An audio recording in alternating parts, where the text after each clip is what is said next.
ازيكم عاملين ايه؟ يا رب تكونوا كويسين. النهارده ان شاء الله مع بعض هنعمل احلى فراخ كنتاكي سهله وبسيطه، ما بتاخدش اي وقت معانا، واهم حاجه انها مقرمشه جدا وما فيهاش اي سقط الدم من جوه، نفس اللي احنا بنشوفه كده في المطاعم. واهم حاجه انها تكون سهله وبسيطه واقتصاديه وحاجتها موجوده عندنا في البيت. بس لو اول مره تشوفيني، انا اسمي نورة جمال، واتمنى ان تشتركي في القناه وتحطي لي لايك حلو.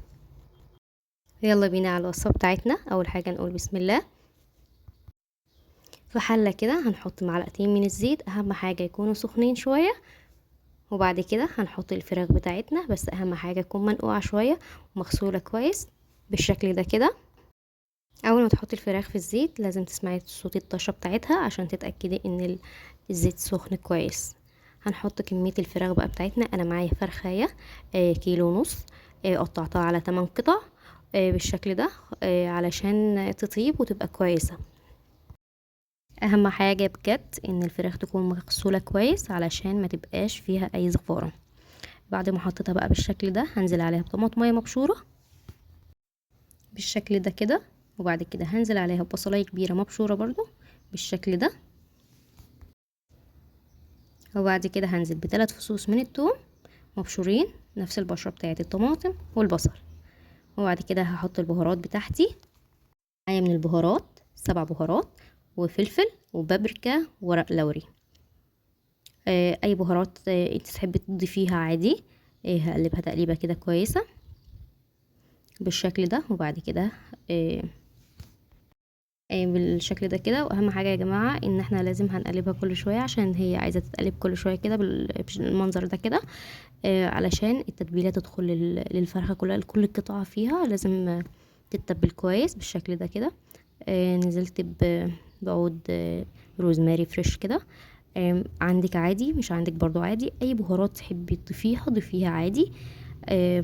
مش هتبقى مشكلة يعني. لازم تتقلب بالشكل ده كل شوية كده.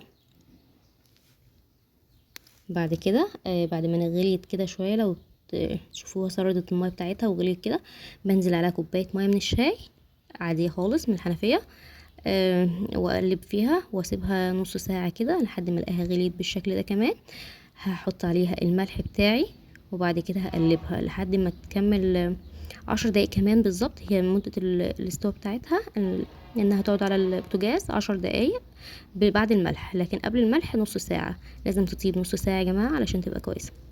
اي هعرف انها طابت ازاي؟ هجيب شوكة واغرزها في اللحمة كده، واشوفها اذا كانت سهلة معايا ولا لا. لقيتها طيبة خلاص، شلتها من على النار وحطيتها في بولة كده تبرد براحتها. وبعد كده حطيت بقى معايا كوباية كبيرة من الدقيق على الفرخاية، ومعايا 3 معالق من النشا. هحطهم على بعض واقلبهم بقى تقليبة كده كويسة علشان ايه كل الحاجة تندمج كده في بعضها بالشكل ده. وبعد كده هنزل بالبهارات بتاعتي، بابريكا وفلفل واي بهارات ممكن تحبي تحطيها برضو.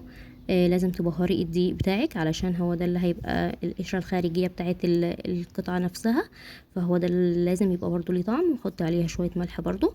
معايا بولة تانية فيها مية عادية خالص ما فيهاش حاجة. عايزاها ساقعة شوية عادي، عايزاها عادية برضو عادي. مع الفراخ بعد ما بردت، اهم حاجة اتأكد ان الفراخ بردت. همسك قطعة كده احطها في الدقيق بالشكل ده كده. اهم حاجة تكون كل القطعة كده نفسها وصلها الدقيق. وبعد كده بنزل بالقطعة في البولة اللي فيها مية، وبعد كده برجع احط لها دقيق تاني. بكرر الموضوع ده 3 مرات او 4 مرات زي ما انت تحبي، حسب السمك الطبقة الخارجية اللي انت عايزاها بالشكل ده كده. عملتها بصراحة 3 مرات بس، والمرة الرابعة عملتها وحطيتها بعد كده في الفيجيتار. ما عندكيش فيجيتار عادي، ممكن تحطي بقسماط مطحون. وبرضو لو مش عايزة بقسماط مطحون او فيجيتار ممكن تعمليه بالدقيق بعد الدقيق، يعني تحمريه على طول عادي. اهم حاجة ان الفراخ دي عايزاها تطلع مقرمشة معاكي، هي دي اهم خطوة انك تعمليها. من غير الخطوة دي الفراخ هتطلع عادية اكنك بتحمريها عادي خالص. بعد كده حطيتها اهو المرة الرابعة في المية، وبعد كده طلعتها حطيتها في الفيجيتار بالشكل ده كده.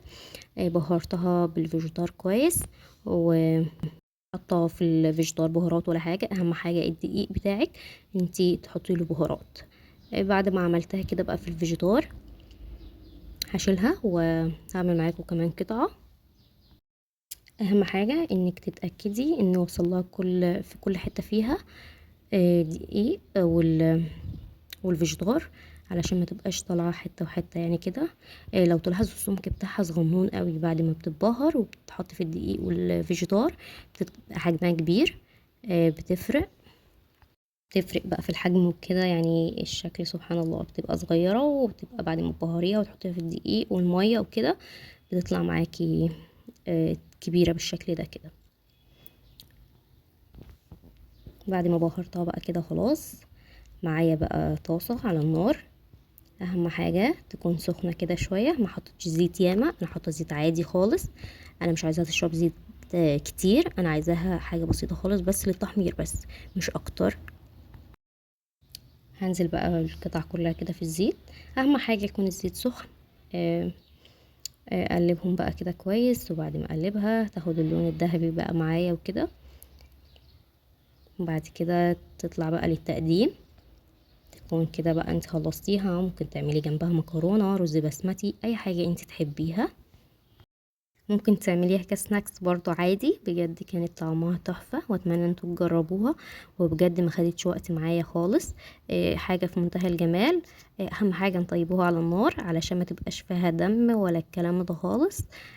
عشان تطلع معانا مظبوطة. والبهارات والتتبيلة، كل اللحمة اللي كانت في الفرخة كده متبلة بجد يا جماعة، من جوه ومن بره. اول ما بتحطيها على النار بتتبل وبتبقى مظبوطة.